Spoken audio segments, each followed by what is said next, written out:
Hey, what's up, y'all? It's DJ EC3, and this is going to be Keep Grinding, episode 186, and this is going to be the 16th edition of What's in the Deck with my co-host. Tony Donez here, guys. D, what's up, bro? I'm good, man. How are you? Anxious to get this one started because we have a Yes. whole crazy month of Keep Grinding podcast, and What's in the Deck is going to be a big part of that, so I'm really excited. Yeah, we got like a whole series going on now. We're in it, man. We're in it. This is the 16th one. This is crazy, right? Man, we can drive. No, 100%. We're getting our license. We are getting our permits ready, and hopefully the world is ready for what we're about to unleash. Keep Grinding Podcast. Make sure you follow us on Instagram, Spotify, Apple Podcasts, YouTube, anywhere you can find your favorite podcast. Keep Grinding. The podcast is going to be on there. Again, this is going to be episode 186. Love to keep Killer Mike, pledge allegiance to the grind, too. Man, memories. That's all it is. It's just memories for me, man. Yeah, that was a fun one, man. It reminded me of the growth that Killer Mike has had. Definitely. You know, you hear that early stage of him where he was already though, but where he's at now, like he's become, damn near a household name. Yes, he has. Which is really cool to see that growth, especially from a dude who started out so underground. And somebody who came from the underground, we're going to talk about today, man. One of the biggest albums in hip-hop history.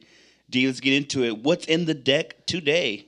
Guys, we got one of the biggest ones ever out there. Whoa, did I just say that?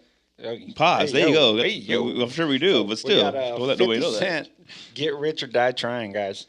Man, this is going to be how many times platinum has this gone? This is, to this point, it is certified 9 times platinum. Damn. Get Rich or Die Tryin' was released on February 6, 2003. And ladies and gentlemen, this thing sold 872,000 copies in its first week, man. And this is the beginning. Well, I want to say the beginning because 2001 got released in 99. Eminem show or Marshall Mathers LP, Eminem show. This is the aftermath era. This is the dynasty. Yes. This completes the full circle and what this foundation, what it grew from.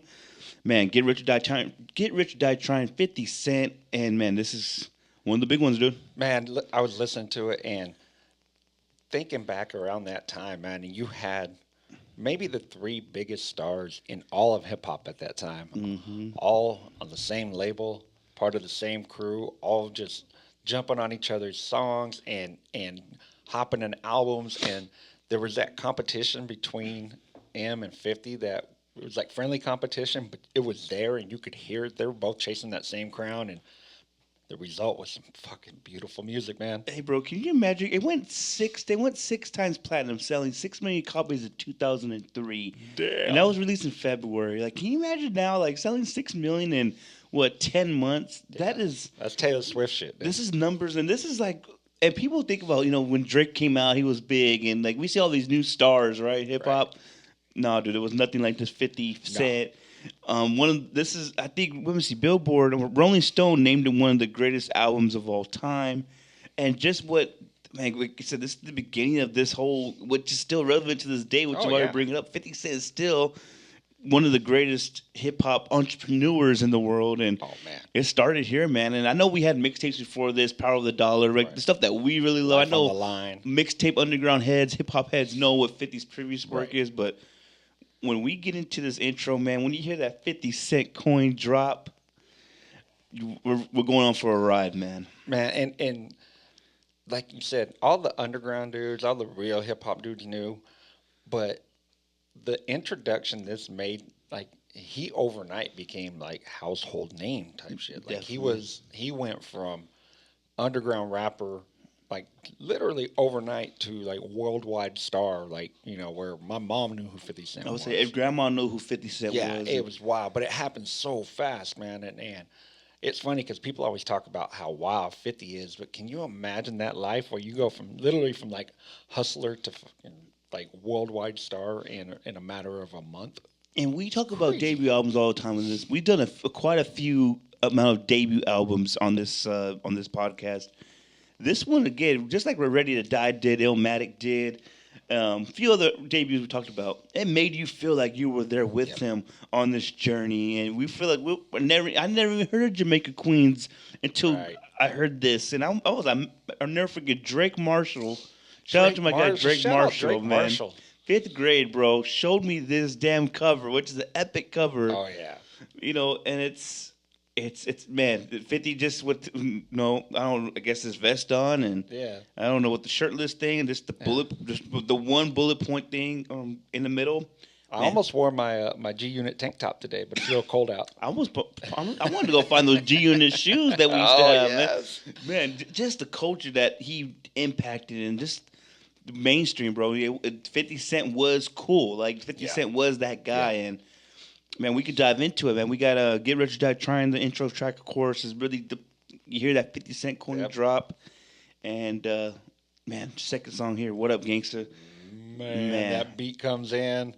So, I mean, that becomes just aggressive, and it lets you know right off the bat exactly what you like about what to the get theme into? of this album is gonna be. I kept going back and re-listened to the first one, that first song, because I was like, damn, it really just came out and set a tone.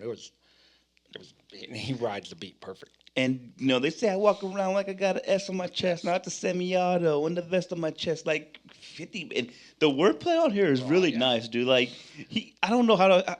He's an MC in this. I mean, one of his albums, man. In the few albums that he has, this is the one I feel like he shines as an MC. He puts these words together. It's a puzzle, man. I'm not saying he's Jay-Z nice, but right.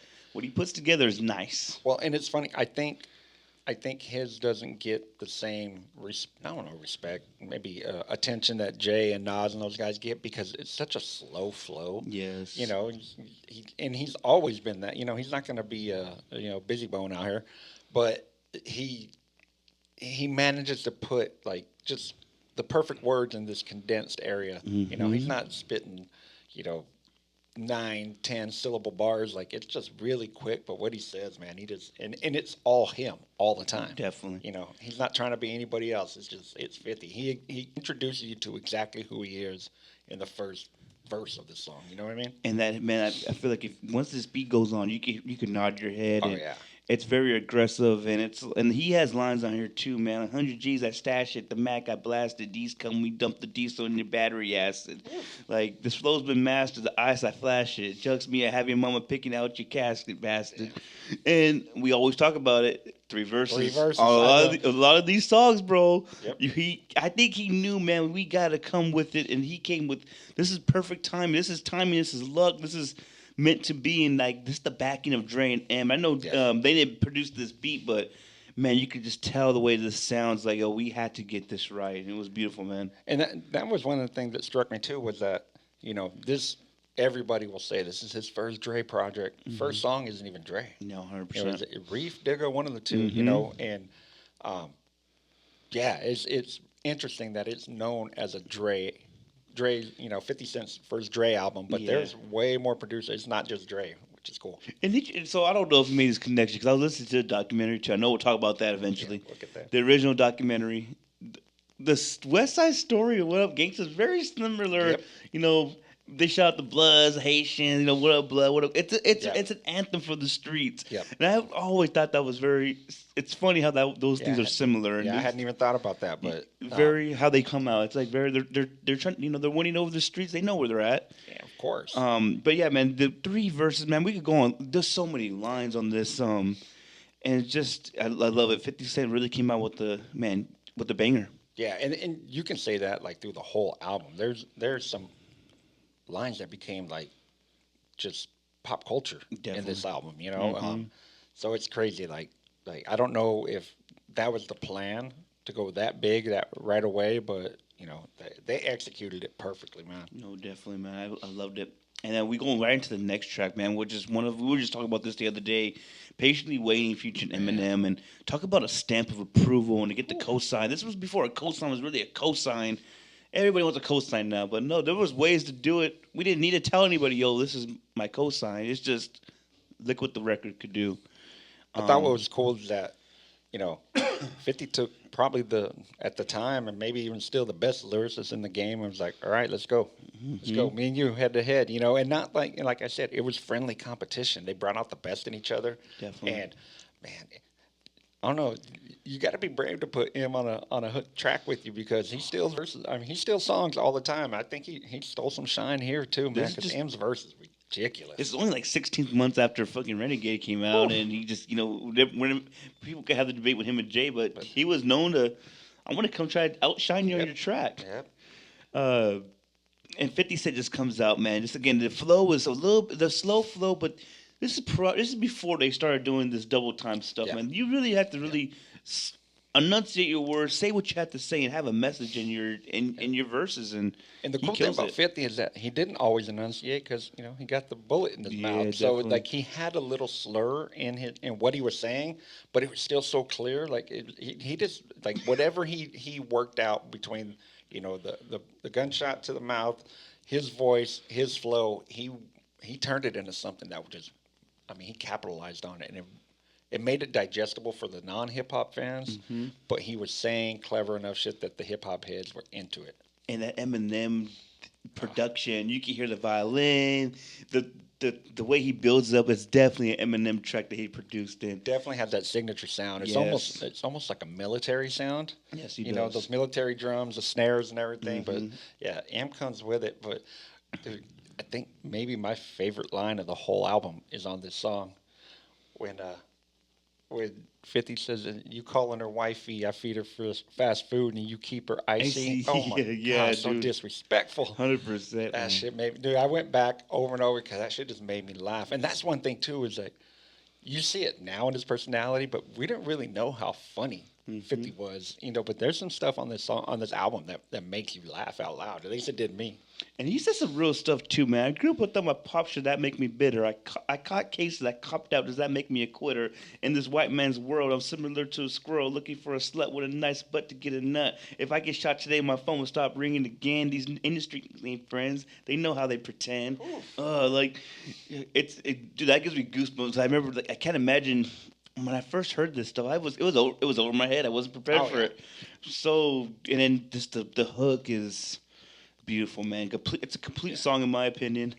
Oh yeah. Um, Yeah. I mean, and it's funny. We talked about this was a couple days ago when we were together, but like you get these first five songs and it's like Murderer's Row, man. It's yes, you got yes. you got Hall of Famers all coming up to bat in these first five songs, and it's crazy. That just progressively gets better and better, and you're like, damn.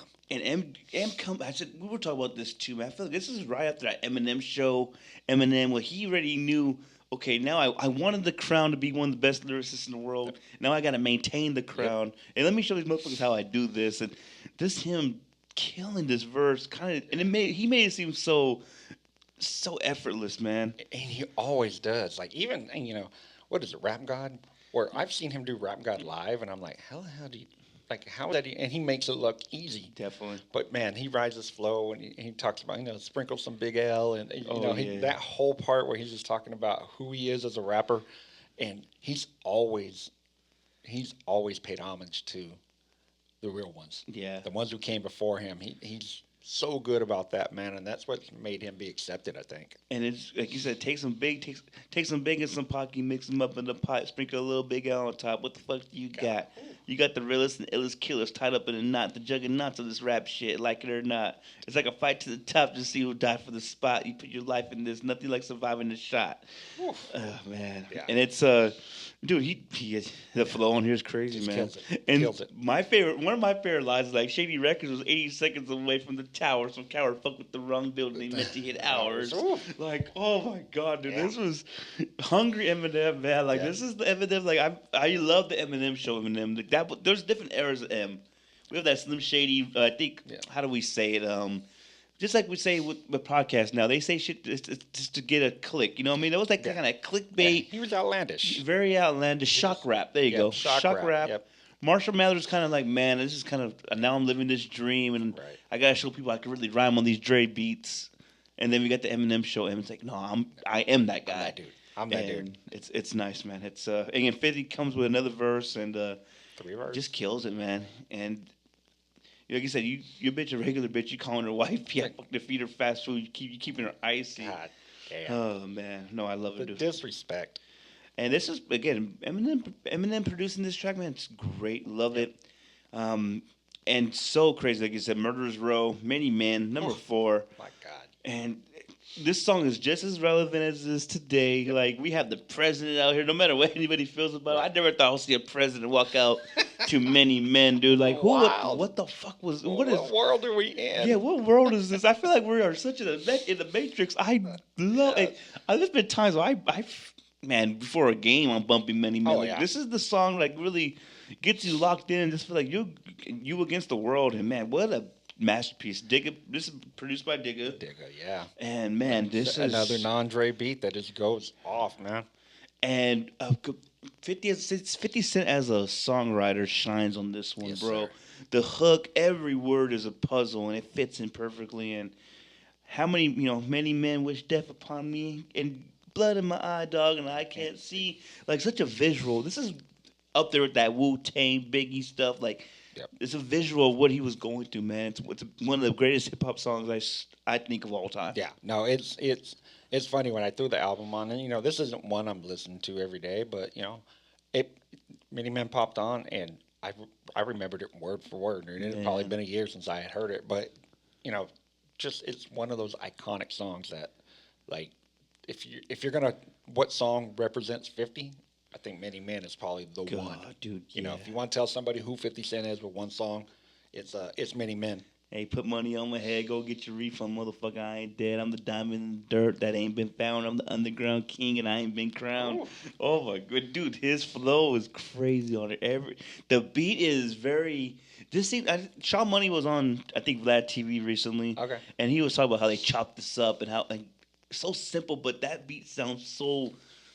It grows. It just Yes. as it progresses, it just keeps growing. And man, 50, Even the opening, the oh yeah, and we have and just it's kind of I guess he was kind of going back to when he got shot in those 9 times, and man, just I love to do. This is something. the first three bars of the second verse have always just struck me, man. Just the talking about there's what is it? There's no light without dark or Hmm. something like that. I don't remember word for word, but yeah, sunny days wouldn't it be special if it wasn't for rain? Rain. Joy wouldn't be feel so good if it wasn't for pain. Death gotta be easy because life is hard. It will leave you physically, mentally, and emotionally scarred. And the way he kind of wrote that physically, mentally, and emotionally scarred, Mm-hmm. like it fit the beat so perfect, man. There's just it's pretty damn close to a perfect song. Hey, dude, I'm like Polly in Goodfellas. You call me the Dawn. Like Malcolm by any means with my gun on my palm. Slim stitch sides on me. Letting us ride on me. I thought we was cool. Well, why do you want me to die, homie? And just the Damn. the chorus, bro. This is dumb. It all fit. And every night I talk to God, but he don't say nothing back. I know he protected me, but I still stay on my gat. Like, Whew. such street raps, bro. Like, Yeah. 50 Cent, and this is like the tone for hip hop gangster rap. Oh, yeah. After this, like, Yes. a lot of people really mimicked and try to duplicate this shit. Such a great man. It's crazy. And man. when you think about it, when you read the lyrics and you hear everything he's saying, and this shit was going to mainstream America, this shit was going to, fucking Mississippi and going to Iowa and places that didn't know anything about this life, but he's introducing it to them. Like you can see why like mainstream media may have even been a little scared of this shit. Like Oh, he's yeah, opening bro. this whole new world. NWA did that for me. I grew up in Very. in a small town. I didn't have a lot of gang activity going around, Yeah. and they opened up this whole world, and I was like, oh shit, this exists out there. And then learn more and more. I think 50 kind of did that for a whole new generation. Yeah, definitely, man. This is kind of like the chronic of the new era in a weird Yep. way. I Yep. think just because the impact and the amount, it could be or Doggy Style. Doggy Style sold damn 6 million too. Like this was big. I don't know. I lived through it, thank God. But you know a little bit more too because you lived through the errors. Like this Oh, is a man. big time in hip hop where this is passing him the crown a little bit. Like at the fit, I know Biggie had the chance, and then DMX had it, and then Jay. But I don't think I don't. Maybe I'm wrong. I don't think DMX was at this level either. Even No. though he had the back-to-back platinums in the same year, No, it's a little different, man. and Like, the Reasonable Doubt wasn't going nope. 6 million in Nope. 9 months. No, Reasonable Doubt didn't go big until after maybe The Black 2 or 3 Album. albums. Yeah, Yeah, it took a minute, and this was one of those like midnight release, people lining up outside. Like this was, I mean, they built it big. Like Dre knew what he was doing, man, and him and Jimmy Iovine, they created this person before the album was ever like a thing. Like they were building him up. They had him all over MTV, BET. He was doing all that stuff. Remember that double XL cover? The with- double XL Oh my cover. God, that was crazy. So they were man. just building this dude up. So when the album finally dropped, man, people was like, I gotta know what this is. Definitely. hey, homie shot me 3 weeks later. He got shot down. Now it's clear I'm here for a real reason because he got hit like I got hit, but he ain't fucking breathing. Oh my god! Damn it! Like that's some real life Damn shit. it! And that was crazy, man. And I think one of the craziest beats of all time is up next, and Oh man. everybody knows it. We play it. I played almost at every gig. You could play it anywhere in the world almost, man. People are gonna start gigging into it, man. How did D12 pass up on this damn beat? I That's could tell crazy. you. That's crazy. In the Club, produced by Dr. Dre, and this is one of those special ones, bro. It's it's one of those songs that's it's become bigger than hip hop. Hmm. Like it's just like you said, you play it at birthday parties. You know, you can hear that in a restaurant for somebody's birthday. You know, Hmm. how many girls' night out and somebody's birthday? Go shorty, it's your Hmm. birthday. You know, I Hmm. mean, it's just you know, it's one of the. It just grew to such a huge thing, dude, that you heard it everywhere. As soon as it came on in the club, dude, everybody was jumping up to hit the dance floor. Uh, it- Iconic, just iconic. And dude, and you know what? It's crazy because we had something similar to that with Not Like Us. Yeah, Well, they spent, man, this motherfucker's thing spent 22 weeks, but this, yeah, believe it or not, that's how much. But then I'm gonna think at the time of day it was, think at the year, think at the times of music. right. It was number one for 9 weeks only. Damn, But imagine, I want to know what knocked it off. I'm about to look that right. up. What knocked it off? And it remained on the top 10 for 22 weeks. It's wild. Like, what a man. The And beat is crazy. and you got to remember at this time, like Billboard was a thing that people were aiming for those spots. So it wasn't like I'm just releasing music because then everybody can stream it whenever they want. Like Definitely. they were full on ad campaigns and stuff behind the drops of all these albums, whether it be pop, country, rap, whatever type of music. Like everybody's aiming for that spot. So I think the competition for something that big and a top spot was a lot different because all that shit was, your money was based on that shit back in the days. Hmm. Like how many you sold week one was a huge thing. People needed to know like that's how you made your money back then. So it was a little different, but fuck, man, I mean to this day, dude, like you hear this and like this just took 50 from a rap star to like a star. He was just a Icon, star man. at that point. Yeah, you this know, is. And having a Dr. Dre beat that's that good.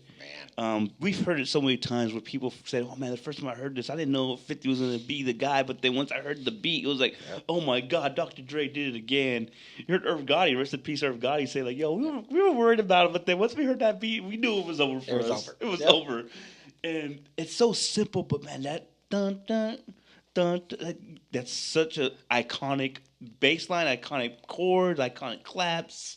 The funny part of this song to me is that other than the hook and the beat, there's nothing club about this at all. Not at all, It's man. it's a beat that everybody recognizes. It's the in the club, so everybody's like, oh, it's a club joint. And then you listen to the words, and he's talking about fucking people up, and he's talking about I'm here to take my spot, and I'll kill a motherfucker to get it if I need to. Like it's not a club song when it comes to the verses, but that just shows like what he can do, man. It's like, man, I always thought, and this is, I swear, I was going to tell you this a couple days ago too, but I wanted to say it for the pod. The chorus is definitely a Devin the Dude Q verse influence. We says, I ain't making love, we're just fucking type of thing. And it's in here, and like, I'm not into having sex. I'm into having sex. I ain't into making love. So come give me a hug if you want to get rubbed. Very Devin the Yeah. Dude-ish, like, it's influenced by that. I don't care. Oh yeah, I've always felt like that. Like, oh I man, can see that he for could sure. he could rip that. He just ripped Devin, which is cool. You know what? I'm Yeah. I'm glad. But man, when I pull up in the front, you see the Benz on Dubs. When I roll 20 deep, you know it's 29s in the clubs. 29s in the like that's Damn. crazy. So I Dre didn't want to show me love. When you sound like Eminem, then the hoes they want to fuck. Look, homie, ain't nothing changed. Hoes down, G's up. I see, man, Exhibit got the biggest. Oh Still to man. this day, Exhibit's getting the shout out and. Man, he This got. was this before like Pimp Your Ride and stuff? I think this is like after Restless though. 'Cause I think this is like Okay. he was Oh, still that's what's. that he still was that guy in my opinion. Yeah. Like I just remember as a kid, like oh man, Exhibit was the man. One of And my favorite parts of the song where he talks about shot hit with a few shells but I'll walk with a limp, and then the I'm alright. I'm like, yeah, yeah, Like yeah. that shit like that was where like you saw that personality that 50 has now, where he's a straight up Twitter troll and all that stuff. Like that stuff was in there. You just had to find it. But I'm alright. Yeah, man. Always made me laugh. And the plans to put the rap game on. They tell me I'm loco, and the plans to put the rap game in a chokehold, which is now a line that everybody uses. Yes. Oh, I hate it. But he Yeah. was the first one to use loco and chokehold. Like that was great, man. And then there's a couple of those throughout here. Yeah, this is. You know, that damn homie. In Oh, high yeah. school, you was the man, homie. I mean, that's been. My flow, my show, bro, and it's the bridge, man. Like he's singing on here too, man. No offense to my guy Jaw, but 50 was doing, like you said, he was You know, harmonizing. I've always laughed at that, man. Like, you know, he would kill Ja for being the singing dude, and 50 was doing the same thing. And I wonder if it was more like, all right, he's trying to bite my style, so I'm just going to kill him. Mm-hmm. And he did that very easily, unfortunately for Ja. But yeah, I've always thought that was funny, man, because Ja gets clowned all the time for being the singing dude, and I was like, oh, 50's pretty much a singer on his hooks as well, so that's funny. I want to smoke 50. No, Like, no, you not do, at all. You do you. We support it all, That's man. right. I'm gonna tell you what Banks told me. Cuz go ahead and switch the style up. Just let them hate. Watch the money pile up. Like no, we gotta go on this commercial. I always felt like that was the coldest shit ever. No, you guys switch it up. Yep. Let's get this money. Who cares? We street guys, but we gotta make a song for the ladies. And even when he did the songs for the ladies, he wasn't, he didn't take that edge off. He was still a street dude, and he was just a street dude making a song for the ladies. You know what I mean? Like, he had a real, like, you talk, like LL Cool J. LL Cool J was making I'm Bad, and then he's a totally different person making I Need Love. Definitely. You know what I mean? And there's nothing wrong with that. Like, he found that lane and it worked for him, but 50 is 50 no matter what he's rapping about. No, this is one of those iconic it's number 18 Rolling Stones greatest hip hop songs of all time. Finding out that Dre and Quick kind of collabed on this too, and wasn't Quick did the drums, right? yeah, and on I Can't. Oh man, if I can't, yeah, that's no man. This is one, and then the music video. How can we forget about the music video, man? He's hooked up to the machines, and he's like Ivan Drago in Rocky IV, man. Hanging upside down, and man, and then you see an exhibit cameo, you see a DJ Quick cameo, Dr. Dre in his lab coat. Like this was them building the perfect rapper. Yeah. It was such an iconic He's on the time, treadmill man. running. Yeah, man, this was an iconic time for sure. And that's when a video like made a difference, man. Like a video could sell a song sometimes more than a song could. Like you had a hot video, it just made your song that much better. That's the old days of MTV, man. Rest in peace, MTV. Yeah, you see that? Yeah, crazy, man. That was Yo MTV Raps was like, it was lifeblood for me, man, because I lived in a small town. That was the only way I could find new hip hop is watching Yo MTV Raps. So definitely, rest in peace, MTV Raps. And up next, my second favorite part of this album, we have the next song, but Cha Money producing it, High All the Time. Which I kind of, I was thinking too. 50 don't even smoke, and he made a weed anthem. That was great. that's awesome. That is great. One of my Yeah, you don't get abs like that smoking weed. no, not at all. Let's see. This is that if you like to smoke some bud, this is the song that you would listen to. Man, this was necessary at the time. I felt like everybody needed a weed anthem. Yep. That was a hip hop staple back in the day. Now we got whole weed albums, but that was a hip hop staple. You had to have. It was almost like the smoke break part of the albums. Like, oh man, we've been going. All right, let's chill a little bit, hit a little something, and then move on. But everybody had them. Definitely. Everybody had them. Like you said, this dude didn't even smoke, and he's like, I gotta have one. Yeah, this is man, that purple haze and chocolate tie. That's man, fun times back in 2000, the 2000s before all this bullshit was in it when it was real flour.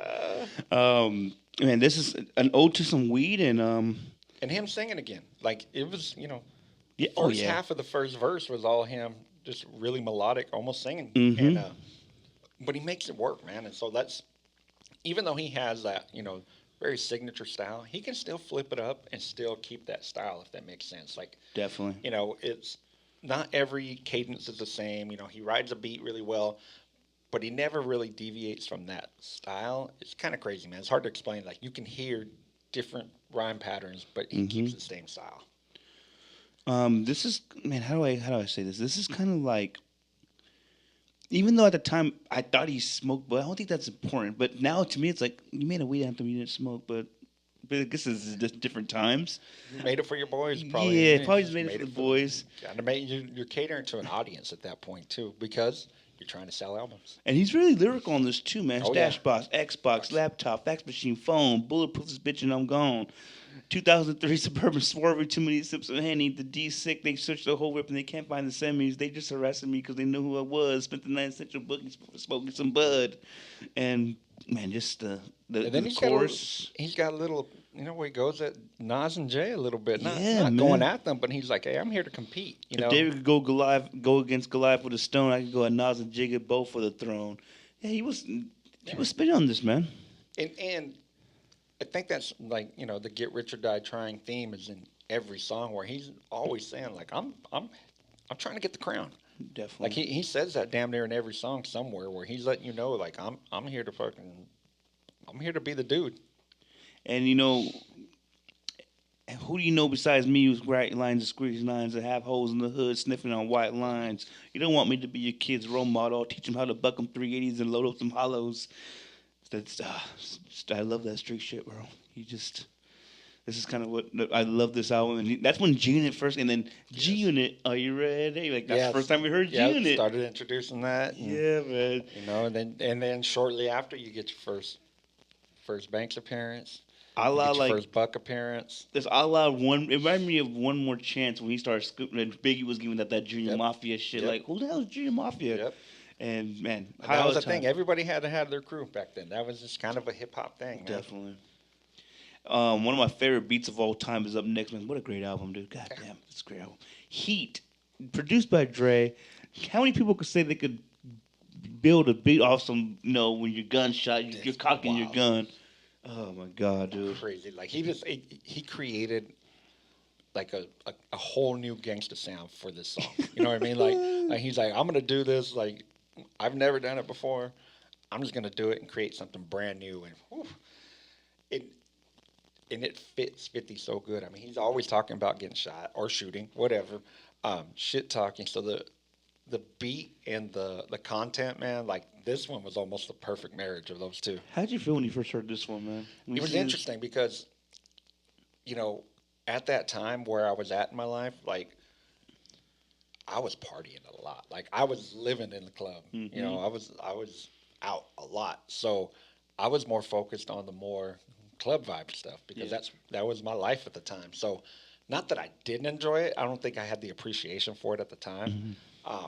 Going back years later, I'm like, oh shit, what did Drake do with this? Like, and I also didn't listen with the same ear back then though. Mm-hmm. I mean, I was always listening to what could I bump in the car? What could I used to make mixes for parties and stuff. So that was always kind of my vibe back then. But going back and re-listening, especially recently, I was like, it's another in that line of the Get Rich or Die Trying themes. You know what I mean? It's like, I might get shot, but I'm gonna still go after the crown. Whatever I got to do, you can try to take me out. I'm still heading for that crown. And I'm backed by a Dre beat, and that's beautiful. Like, and you think like Rakim is notoriously famous for passing this up. He's like, no, I wasn't about that life. Like. Right. They wanted me to rap this gangsta killer shit. It's like, bro, these are my personal stories. I ain't gonna. And just hearing Rakim be a man and just say like, yo, Dre wanted me to rap about gangsta shit, but I just wasn't. That's not me. Yeah, like I had stories, but those are my stories, and I'm not trying to glorify that shit. And 50 just came and said, man, this beef cocking the dump it, the drama really means nothing to me. I'll ride by and blow your brains out. Like, such crazy. Again, just a. Keep thinking of candy till your skull gets popped and your brain hop out the box like Jack in the Box in the hood. Summertime is the killing season, like, and then just that clap is really the cock back and God, man, God's on your side. Shit, I'm gonna ride with that because we can reload the clips and come right back. It's a fact, homie. You go against me. That's like it's always like come at me. Relentless, bro. Like no, this is non-stop. Yeah, I'm gonna come at you too. Cause your mama's still around, dog. Your mama's still around, dog, and that ain't good. If you were smart, you'd be shook with me. Cause I'll be getting tired of looking for you. Spray your mama crib and let your ass come look for me. Whew. That's crazy shit right there. That's low key psychotic. Fuck him. Let's go shoot his mama's house. He'll find me after that. That is crazy. That's scary, but it's like damn. That's beef. And that also was, M had kind of set that tone for that kind of outrageous like. Shock rap, and 50 had a little bit of that too. it was in a different form, but he had a little bit of that thing, like when he did How to Rob. Yeah, oh yeah, for sure. For Like, sure. if you guys never heard How to Rob, go check it out. But essentially, it's 50 talking about how he's going to rob every big rapper in the game and telling stories about how he's going to do it. And a lot of people, most people took it for what it was worth. And they knew, oh, it's just a rap. It's just him having fun. Some people really took it personal, man. And some people were not happy. And he didn't care. He was like, I'm doing it to get that attention. Like, you're giving me exactly what I want. Remember did you, that what's the second Big Pun album called? Yeah, baby. Yeah, baby. When he said that 50 Cent rapper, go ahead, real funny, talk your mouth off, cause real loud, I'll blow your motherfucking head off. Like he had big fun. Like that would have been interesting if Pun was still around. That would have. Oh man, yeah. 50 was like again that pre-50, this pre-Get Rich, that Ghetto Quan, How to Rob, those mixtapes. No, 50 was definitely that guy, man. So to see him on the mainstream scale. No, it was like I said, he didn't stop being 50. He just went a different route with it. He sold it a different way and became a fucking star. Oh, you a pro at playing Battleship? Oh, this ain't the same, little homie. This is a whole different type of war game. See, the losers end up in shackles and motherfucking chains or lay down the streets, leaking out their brains. And I always love the chorus at the end. He's like, yeah, Dre, got me feeling real brutal for this motherfucker.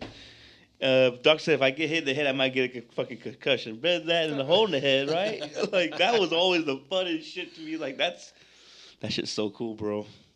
Such a crazy how this thing molded a lot of the... Oh, yeah. You can hear so much, dude. You can hear so many people. And how could you not? I mean, sold 9 million albums. There was a lot of people listening to this shit on the regular. Like, it had to shape some rappers, And then we go into one of my favorite. Man, this is probably I'll probably say now my favorite beat, my favorite song on this whole damn thing. If I can't, still bump this to this day. It's been 22 years straight, 23 years straight. Cannot get enough of it. This is exactly what I wrote in my notes. God damn this beat. I don't even care what he's rapping about. And then you hear this is this is the classic. This is what I wanted Detox to be. This is what I wanted Compton to be. This is what I wanted Missionary to be. This is what I wanted everything after this fucking album to be.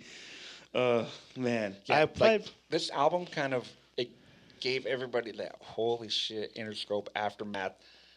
What's this going to blow up into? And while it blew up, it still didn't become what it should have been based off of what was happening here. But god damn, man, there was a time where it was excitement through hip hop. This is an anthem. This is a motivating anthem. This is a Dre beat.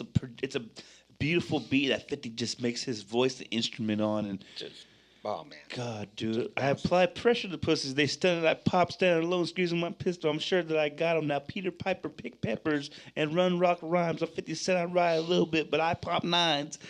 Oh my God. With the Run DMC shout out? Yeah, man. That's man, this is one of my favorite. Just the way he rocks this beat, the way this beat, and you hear that Dre and Quick kind of produced this together, and that clap is just the way that the bass line's on here. We could just talk about the beat alone for 10 minutes. Oh yeah, like this is one of the greatest beats I feel like Dre ever produced, and it's so simple, but it stands out, bro. And I think the simplicity is tied to 50's flow. Is very.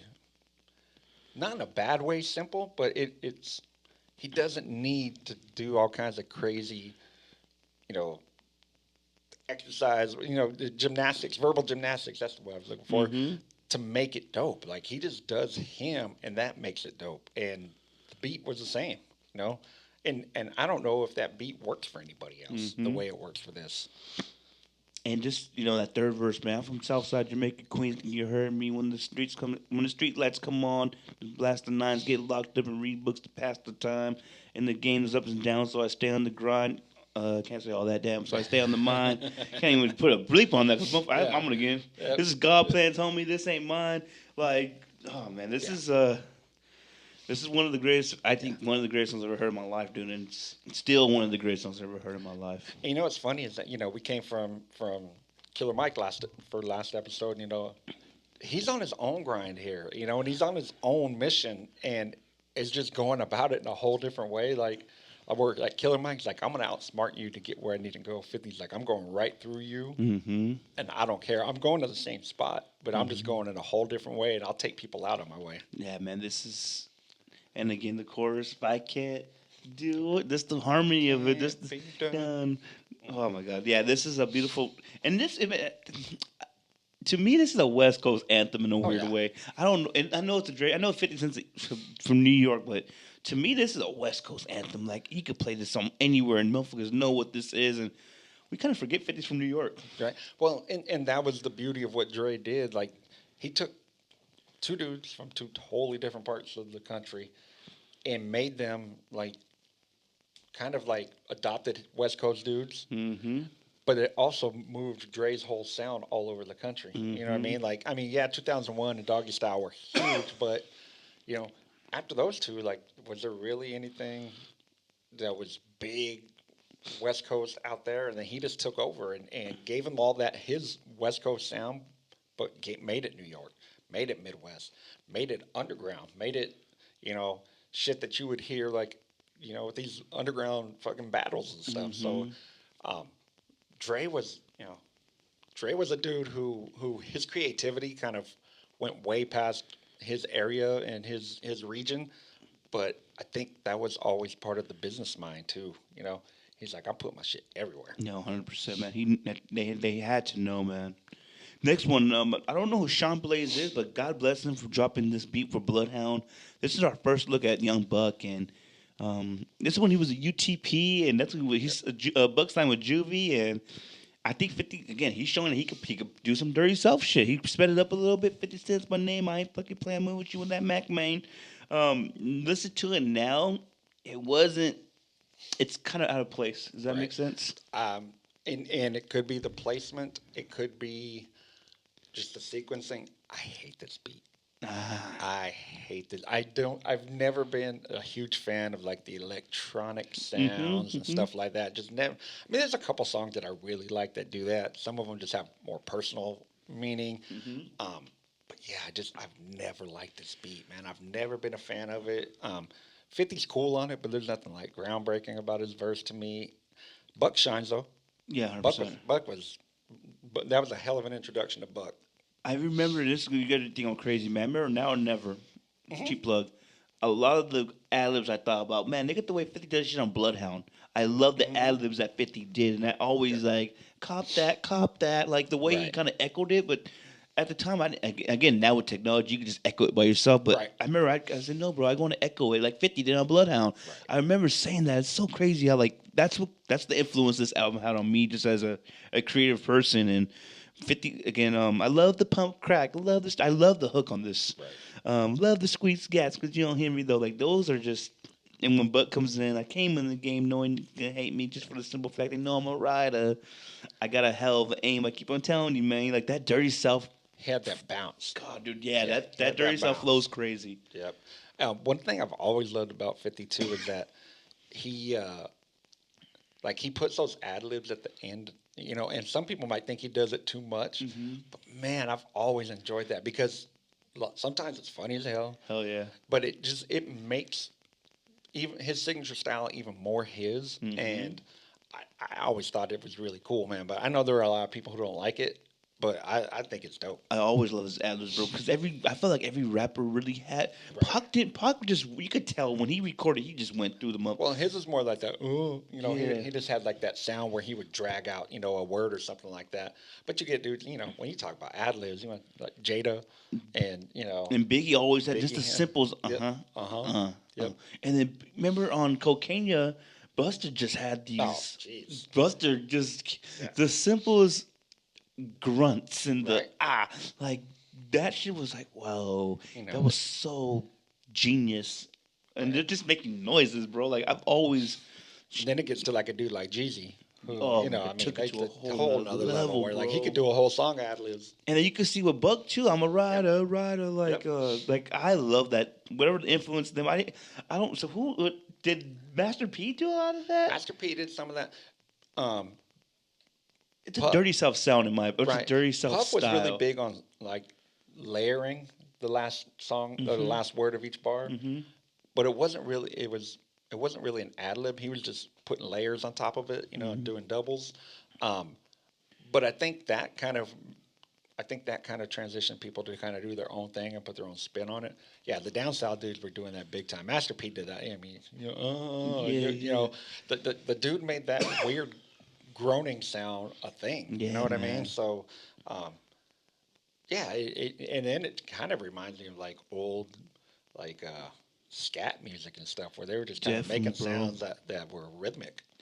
And you know, 50 has a great third verse in my opinion too. A memorable third verse. I won't say great, Right. but yeah, this is the intro to Young Buck, and I've always again maybe now that I listen to it, I'm like, we could. You have that in the middle. You have that in the middle of two Dre beats. Right. It's like maybe at the end, maybe after like my style, Poor Little Rich, like that. It would have been in sections. You know, that first five was like that New York sound, and that next four was that West Coast Yep. sound, and that last bit could have been that dirty South sound. Right. Could have got away with that. Next song, Back Down. Oof. I didn't appreciate this too. I didn't appreciate this when it came out at Man, all. I've always been a man. Hip hop beef is like I've always been a fan. You know, I come from the world of where like hip hop beef would sell a whole album. You know what I mean? Like, you know, I did the Como D and LL Cool J. I Yeah. remember I bought both their tapes at the same time Hell yeah. in Mexicali. Oh, yeah. He was From a street oh, vendor in my Mexicali. God. Hell yeah. And the Como D was the fucking the song titles were printed on the wrong side. So side Oh, A was actually side B and vice versa, man. But so I'm you know, as long as it doesn't get out of hand, like I'm always down for some hip hop beef. You know, dudes just talking shit to each other. Yeah, like, for sure. You know, it. Some people are a little too sensitive for it, but like, if you want to talk shit to me, that's fine. Like I don't really care. Make it funny at least. Yeah, 100%. This is a great beat by Dre, man. Yeah. And this is man, this is beginning of people really realizing that he don't fuck with Ja Rule, he don't fuck with Murder Inc. A great hook, great. Those verses are any living thing cannot coexist with a kid. He must cease existing. Little now listen, your mammy, your pappy, that bitch you chasing, you little dirty ass kids. I'll fucking erase them. Your success is not enough. You want to be hard, knowing that if you get knocked, you get in the yard. You a Pop Tart sweetheart, you sweet in the middle. I'll eat you for breakfast. The watch was exchanged for your necklace, and your boss is a bitch. If he could, he would. Sell it so for cheap, trade his life to be shug. Like, Job Jay put you on, X made you hot. Now you running around like some big shot. And that was like you know back then. Not everybody had internet. You know what I mean? Like we Yeah. weren't carrying around the internet in our hand all the time. But like so when he talked about the necklace and everything, but it's like what? Like you had to go search and find out. Like oh my god, his chain snatched. People Oh, were yeah. like that whole thing. Like it was almost like he's dropping these little Easter eggs, and you had to go find out the rest. It was pretty cool. The rap game's all fucked up now. What we gonna do now? How we gonna eat, man? 50 Yeah, back around. That's John's little punk ass thinking out loud. Southside till I die. This is how I get down. Oh my God. Yeah. You sing for hoes that sound like the Cookie Monster. I'm the hardest from New York. My flow is bonkers. All the other hard they come from Yonkers. And when he did, I'm a G unit motherfucking soldier. Yeah. Oh my God, Yep. dude. Gee, you know. You never gonna sound Bishop Mishi Tall Crack Child. I was like, what the Oh, hell is my that? I was God, like, oh my yes. God, that's Cadillac Tall Black Child. Mitsubishi Top. Oh my God. Like he ended those dudes' career before it even started. Hey, they just sucked the no good. I ain't never heard anyone say they like him in the hood. Damn. Man, yeah, dude, 50 Cent's a bully, and this is kind of like the beginning of that book. The mixtapes were hard too, Oh, man. yes. Like those mixtapes, oh my God. Yeah. But it's this funny is because he's still doing that shit. Yeah, man. You see him on Twitter, and dude, did you see him go out Campbell's Soup last week? Mm-hmm. That's funny. I'm like, damn, 50 ain't mad at Soup. Dude, 50, He don't play around. has he lost one? Not that I can think of. 50, and I love Jada and Fat Joe, but he would. Yeah. Hey man, you ain't never sold more than 500 out your own spot. You can't talk to me. He was Yeah. right. Nope. And I think they've even come to it like, yeah, man, he got us. He got it. Yeah, nobody, because 50's relentless. Like the way he's like, I'm going after the crown. I'm going after that dub too. Like I'm Yeah. not gonna get beat. Yes. I will just outlast you. Yeah, man. This is beginning the beat and again the Dre beat. So you think it was? Is this kind of like guilty by affiliation? You just producing tracks that are dissing me. I want to go at you too. Was Jaw right for that? Man, I don't know. I think this case is a little different because they're tight. It's not like just some outside producer who made a beat for him didn't know what the song was going to be about. Like Dre's like, all right, I'm gonna make you a beat for you to go off on him. let's go. So I think that's a little different. You know, if it was just like Primo who gave him a beat and he decided to do a diss track over it, that'd be a little different. But um, since they were part of this little crew and 50 dragged all the jazz dudes into it, so they had to do the same thing. Okay, next song man plays at every wedding, bro. PIMP. My guy, Mr. Porter on the beat. Oh my Denon. God, John Porter. Shout out to Denon Porter. Uh, did you? Okay, let's go into this real fast. I have a little debate. Yes, Do you like the remix more? Or do you like this one more? I mean, if you throw Snoop on something, I'm never going to complain about it. Yeah, probably the remix. Oh, the remix is beautiful. Probably the remix. Yeah, I can't believe it's not even on. Oh, it is on the extended version. Okay. Yeah, this was a man. As a kid, I didn't know what a PIMP was. I didn't know what a pimp was, and this is kind of like my intro to being a pimp. And great beat, very catchy beat, man. It was it was a single just wrapped up with a bow on it and said, "Go make this big." Yeah, for sure. Those first little xylophone, that comes on, man, and everybody knows exactly what song's about to play. And what a great hook, man! I don't know what you heard about me, but a bitch can't get a dollar out of me. No Cadillac, no perms you can't see. And it's like, what a great what it was meant to be. This is another perfect song on this album. And that's another one where the shit he's saying, like they were just playing it on MTV, like it was nothing. He's he's literally talking about pimping.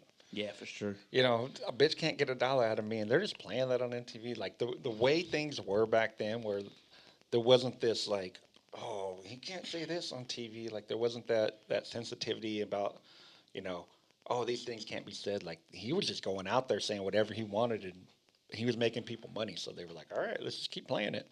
But I love this song. I spit a little G, man, and my game got her. An hour later, I got the ass up in the Ramada. Them threatenings in her ears saying what they think about her. I got a bitch by the bar trying to get a drink about her. She like my style. She like my smile. She like the way I talk. She from the country. She think she like me because I'm from New York. And just, it's ABC rhymes, but the way just the flow of it. The flow of it, and it was fun. Makes it catchy. Like, and that's the thing about 50s that like he can make something like Back Down where he's trying to end somebody, and then the very next song, man, he's just making something fun. Oh yeah, for sure. You know, and that just kind of, I guess that reflects his personality. Like he can go from trying to end you to trying to hook up with you. Oh yeah, just man. like that. Girl, we could pop the champagne. We could have a ball. We could toast to the good life. We could have it all. Such a man. The bridge on here too. You know, like this is just 50's songwriting ability is what's always kind of been spoken about with him. Yeah. He's not an MC. He's a songwriter. This is before the Drakes and before all this stuff. And people could say what they want, man. 50 could write a song. Oh, and, yes. And this is going to be writing for other people too. I was like, the next couple albums, we're going to see how much of a songs he's giving out to his boys or his other artists.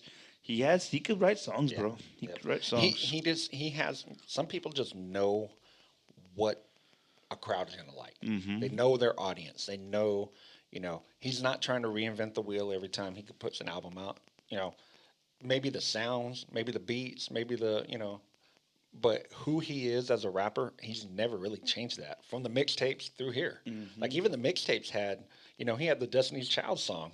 Was it Thug Love? Yeah, definitely. He was doing that in mixtapes. So this, to put out a commercial joint, not new for him. Like he was ready for it. And this is off topic, man. But man, speaking of Destiny Child's remixes, that Soldier, Lil Wayne, and Ti, remember that shit? God, we gotta talk about those one day. God, that's next song. My least favorite song, but damn, Rock Rider killed this beat. I still like Tony Ayo on this shit. Like My Style. With Tony Ayo produced by Rock Rider. How'd you feel about this one?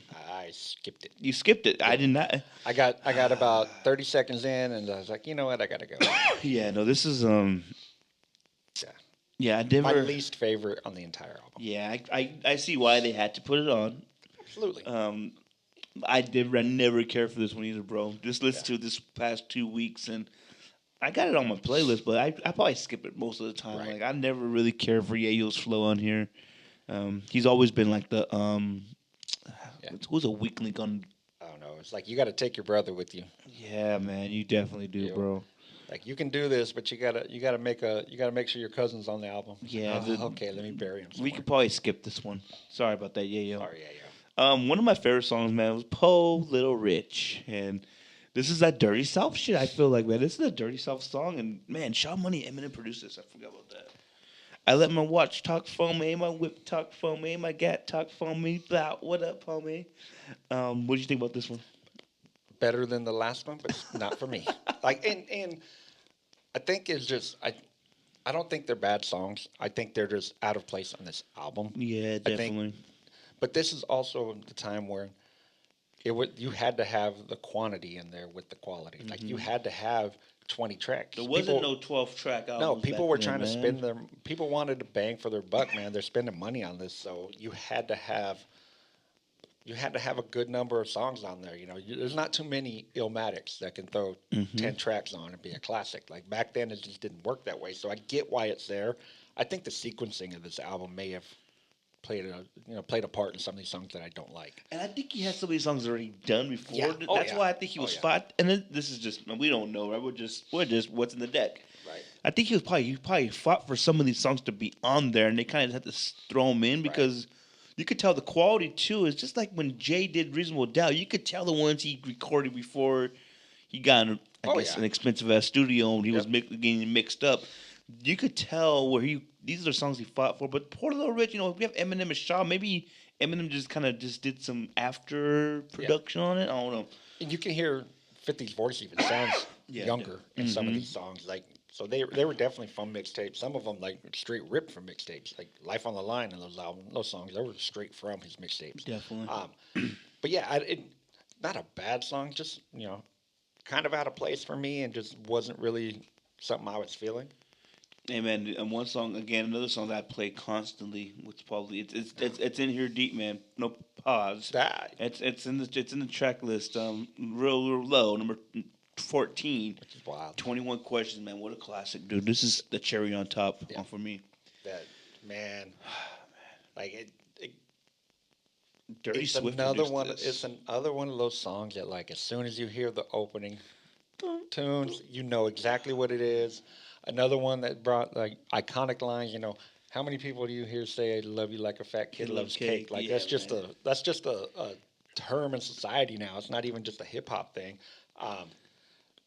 And man, put Nate on it.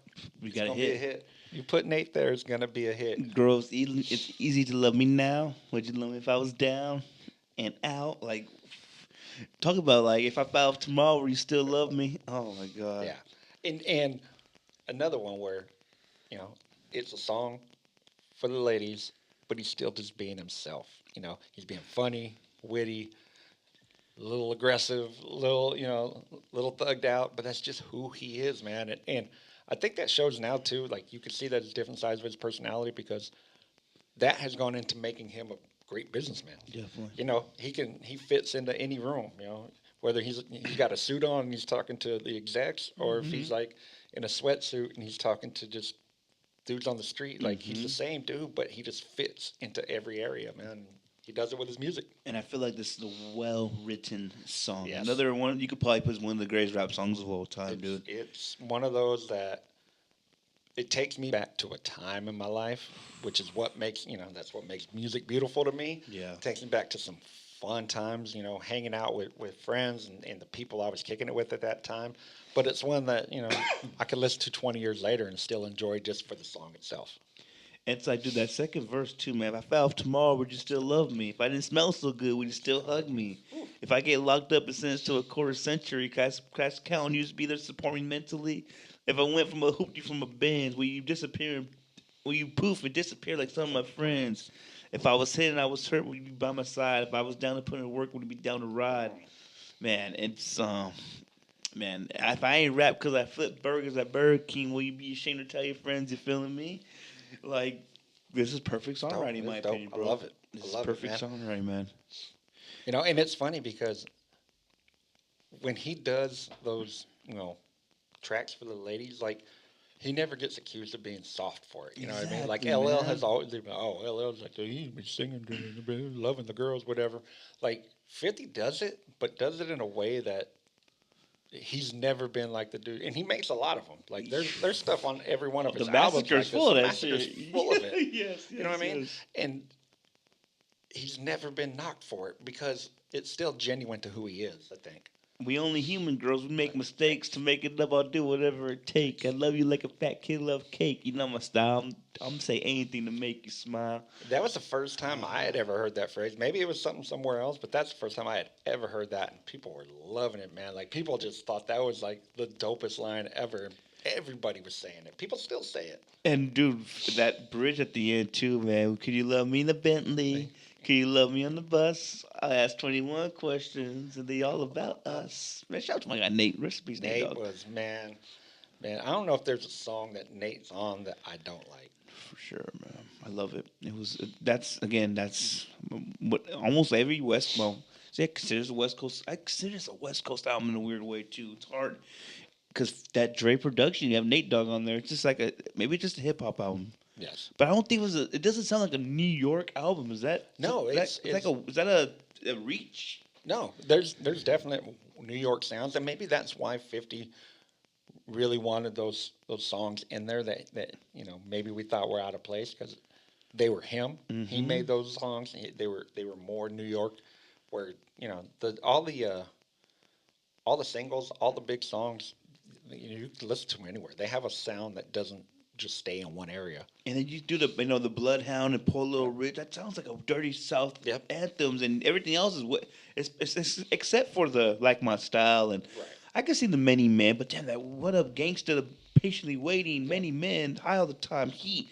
If I Can't Back Down, that's all West Coast shit to me.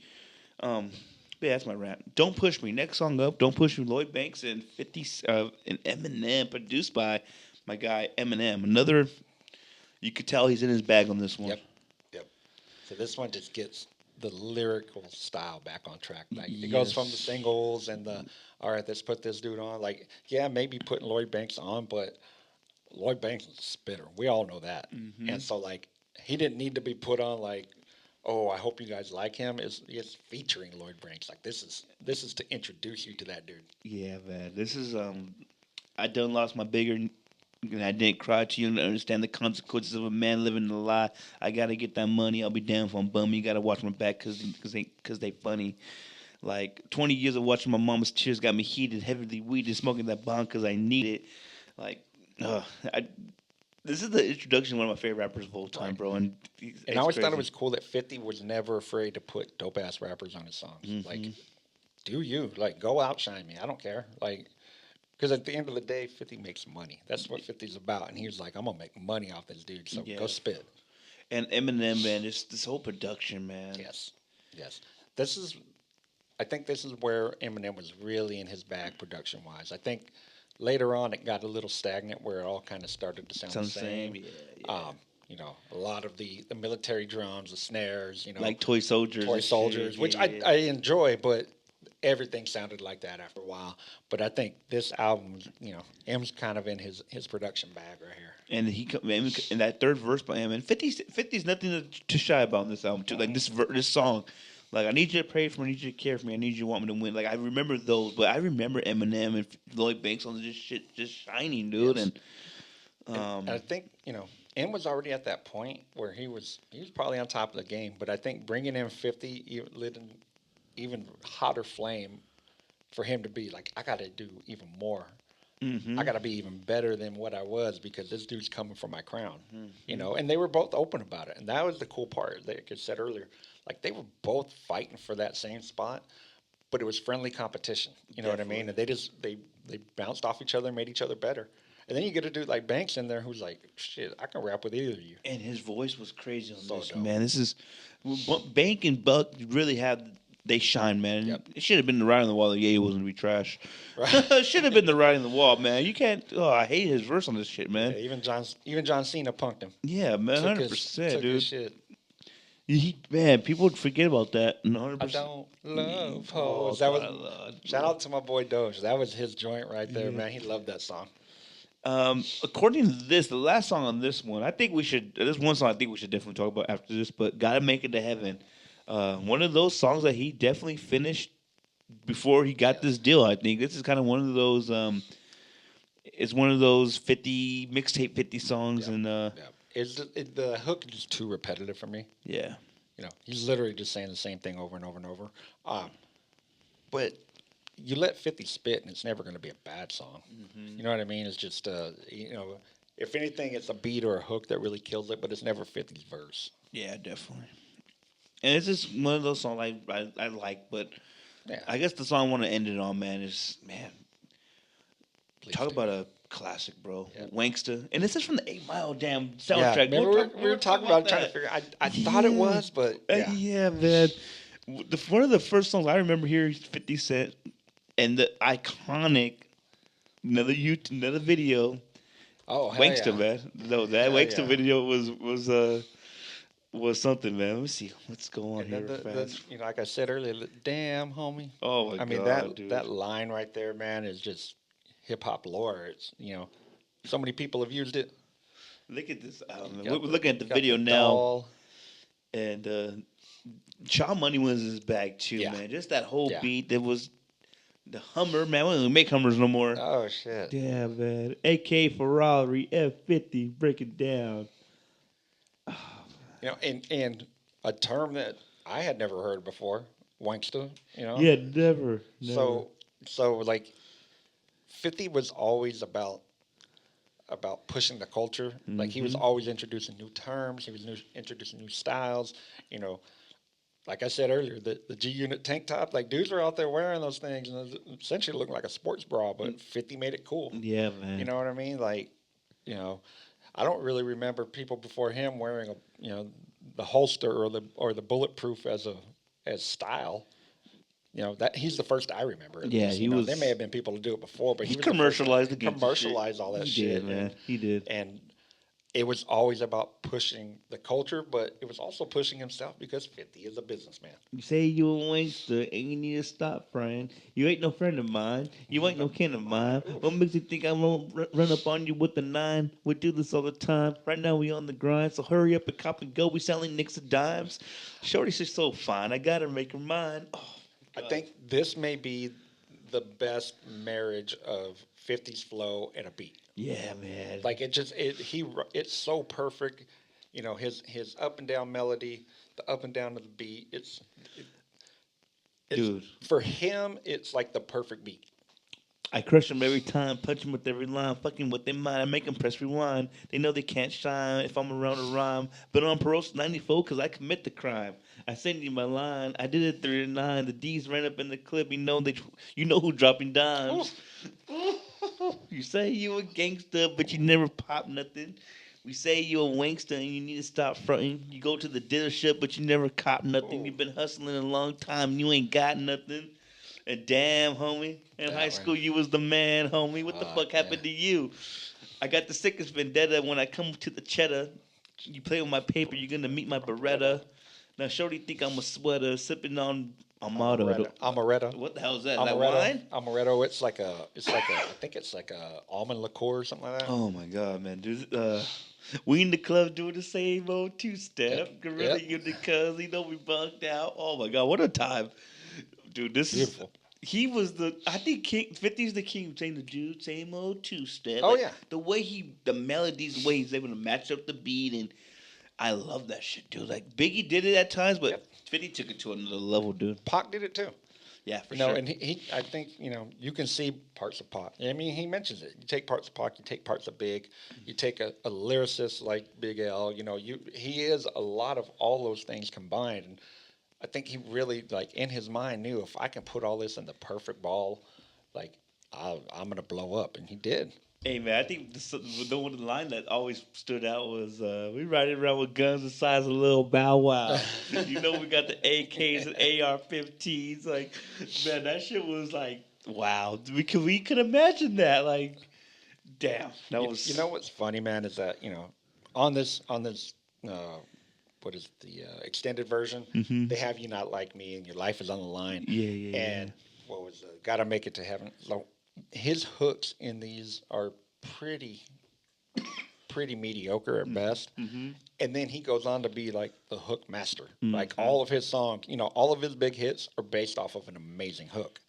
So, like, for him to go from a dude who didn't, and that's probably just being around Dre, being around him, being around all these great musicians that he was now around, like, helped him create that. But now, like, he's the hook dude. Like, Like every song that blows up for him has a hook that's just iconic.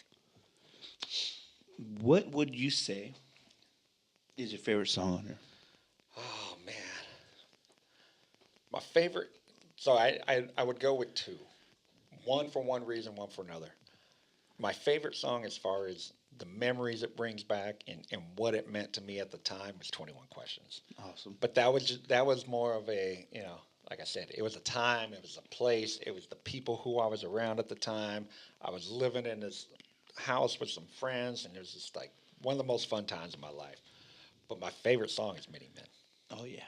Many Men is just, like I said, when it came on the other day, I hadn't heard it in a long time, and I just remember that shit word for word, man. For sure. Just word for word. I would say my two favorites are definitely If I Can't and Many Men. Yeah. There is no, and such a class. You could pick a couple of these Yeah. songs and be like, Oh, oh, yeah. this is the best song on here. Like, no, dude, you could make an argument for a lot of these songs that are the best song I on said here. my favorite beat is If I Can't. You could say Wankster could be Wankster. it could make a case for it. Oh, yeah. But in my opinion, If I Can't, Many Men, my favorite ones. Favorite beat on here. If I Can't.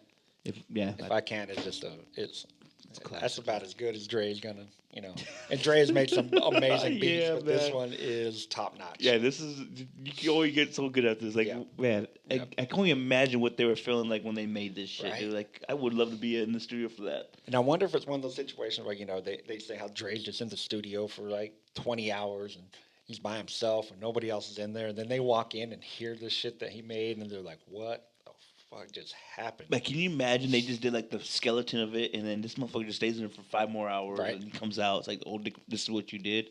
Like, Crazy.